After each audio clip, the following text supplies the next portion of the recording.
The CoE topic has as many answers as there are DNAs of enterprise. And generally, the way I start this discussion with any enterprise that I'm speaking to, and they ask if we can help with the CoE, and is a CoE right, and what sort of CoE, is I say, look, I know nothing about your enterprise. Nothing. And so what I'm about to say isn't meant to be passive-aggressive or cheeky. But tell me about the last successful center of excellence your organization has set up. Right? And some people, they go, oh, well, you know what? The Continuous Improvement Center of Excellence is kicking ass, right? We set it up 3 years ago. The guys are awesome. We've got a champion. We've got funding. We've got clear metrics. We know how to measure them and reward them for their success. And other people giggle because they realize, oh, we suck at CoE, right? Internally, we have these political battles and fights, and no one knows who's in charge, and then IT and business fight, and then wait, you saved $1 million out of my operating cost, but I don't get that $1 million back, so why do I even want to work with you? And you don't get credit for it either, so how do you stay funded?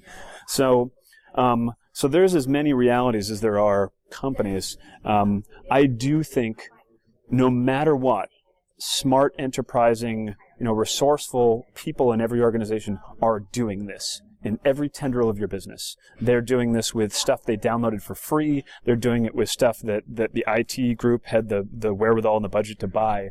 So you need to corral it somehow. So the best way I would suggest is have, at least from a procurement perspective, the ability to procure lots of licenses for a lower cost. So you should be buying at least centrally. And then there should be some form of governance and control. You should have modularity. You should have a robotic process librarian so that the first person who writes the access and log into Oracle module doesn't ever have to write that again, nor does anyone else. You just have a librarian that says, oh, we wrote that book. Hold on, I'll be right back, and heads into the shelves, comes back and says, here's your module. So you can federate and leave people in the business who understand the business to identify the real pain and then solve it. But you should have some centralization. And yet, some enterprises are really thriving at this and some just aren't. And it has nothing to do with RPA. I wrote a blog called RPA is Not About the Robot.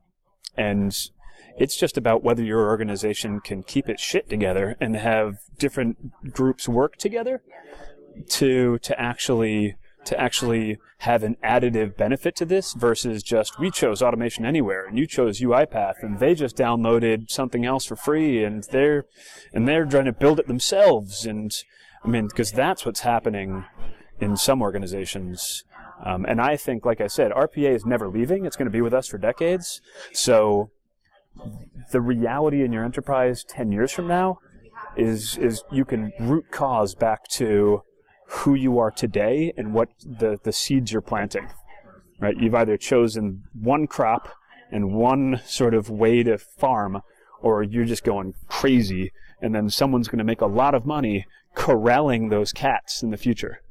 Because you're going to have RoboBabble. You're going to have HR is going to be speaking Automation Anywhere, and finance and accounting is going to be speaking Blue Prism, and logistics is going to be speaking UiPath, and God knows what. And it's going to be, and no development standards, no document. Remember how hard it was when people hadn't documented process level 0, 1, 2? I mean, if you haven't documented process level 7 of how the robot is integrating with the systems, you're going to have like RPA forensics experts sit there and look through the object files to say, like, why is that doing that? I see what it's doing, but I have no idea why it's doing that. Because the person who actually did that job, the SME, they're long gone.